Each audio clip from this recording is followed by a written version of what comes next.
The chief executive gave specific orders to several government offices to improve the condition of workers in industries like mining and seafaring.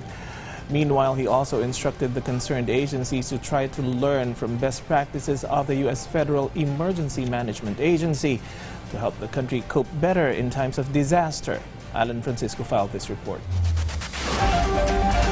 Strengthening the regulatory powers on small and large-scale mining. This is the order of President Ferdinand R. Marcos Jr. to the Department of Environment and Natural Resources to ensure that the standards or rules of the mining firms are updated and that their safety and health programs for the workers are implemented. At the meeting in Malacanang, the President confirmed to DENR officers his desire to legalize the small-scale mining firms, most of which operate illegally, so the miners have no protection. The President pitied the miners because they are not safe and many of them are dying. On the matter of small-scale mining, there are measures for this that can be certified as urgent by President Marcos, including the amendment of Republic Act 7076 to provide incentives for small-scale mining and other aid to miners.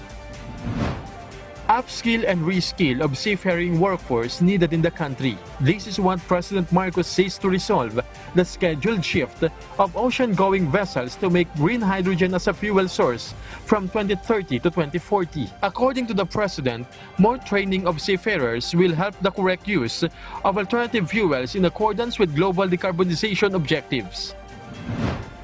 President Marcos also ordered disaster officials in the country to study the United States Federal Emergency Management Agency, or FEMA. It is important to learn the best practices in disaster management. FEMA is an agency of the Department of Homeland Security of the United States, whose main function is the coordination to make the government's response more effective when there is a calamity or disaster. President Marcos first said that they discussed placing the NDRRMC under the Office of the President to speed up the response whenever a disaster happens. Alan Francisco for The Nation.